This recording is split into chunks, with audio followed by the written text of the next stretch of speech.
ശക്തമായി തുടരുന്ന സാഹചര്യത്തിൽ 5 ജില്ലകളിൽ അവധി പ്രഖ്യാപിച്ചിരിക്കുകയാണ് ഇപ്പോൾ. എന്നാൽ നമുക്ക് വിശദമായ വീഡിയോയിലേക്ക് പോകാം.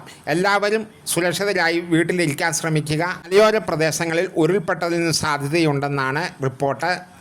ശക്തമായ കാറ്റ് തുടരുന്നതിനാൽ മീൻപിടുത്തക്കാർ ജാഗ്രത പാലിക്കുവാനും മുന്നറിയിപ്പ് വന്നിട്ടുണ്ട്. 5 ജില്ലകളിൽ ഓറഞ്ച് അലർട്ടും പ്രഖ്യാപിച്ചിട്ടുണ്ട്. ആ 5 ജില്ലകൾ ഇതൊക്കെയാണ്: വയനാട്, എറണാകുളം, ആലപ്പുഴ, കോട്ടയം എന്നീ ജില്ലകളിലാണ് ഓറഞ്ച് അലർട്ട് ഇപ്പോൾ പ്രഖ്യാപിച്ചിട്ടുള്ളത്. ഇവിടെ റിപ്പോർട്ടിലേക്ക് നമുക്ക് കടക്കാം. അതിനു മുമ്പ് ഈ ചാനൽ ഒന്ന് സബ്സ്ക്രൈബ് ചെയ്ത് വെക്കാൻ മറക്കല്ലേ. എൻ്റെ ഇൻസ്റ്റാഗ്രാമും നിങ്ങൾ ഫോളോ ചെയ്യുക. ഇൻസ്റ്റാഗ്രാം അക്കൗണ്ടിൻ്റെ പേര്.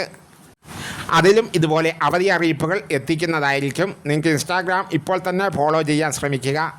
പുതിയ അക്കൗണ്ടാണ്, അതുകൊണ്ട് എല്ലാവരും ഉടൻ തന്നെ ഫോളോ ചെയ്യാൻ ശ്രമിക്കുക. അവധി റിപ്പോർട്ടിലേക്ക് കടക്കാം. കാസർഗോഡ്, വയനാട്, എറണാകുളം, ആലപ്പുഴ, കോട്ടയം അവധി പ്രഖ്യാപിച്ചിരിക്കുന്നത്. കൂടുതൽ ജില്ലകളിൽ അവധി പ്രഖ്യാപിക്കാൻ സാധ്യതയുണ്ട്. അങ്ങനെ വന്നാൽ ഈ ചാനലിലൂടെ അത് അറിയിക്കുന്നതായിരിക്കും. അതുകൊണ്ട് നിങ്ങൾ ഈ ചാനൽ ഉടൻ തന്നെ സബ്സ്ക്രൈബ് ചെയ്ത് വെക്കുക. ഇനിയും ഇതുപോലെയുള്ള വീഡിയോകളുമായി വരാവുന്ന നല്ല ആത്മവിശ്വാസത്തോടെ ഗുഡ് ബൈ, ഗുഡ് നൈറ്റ്.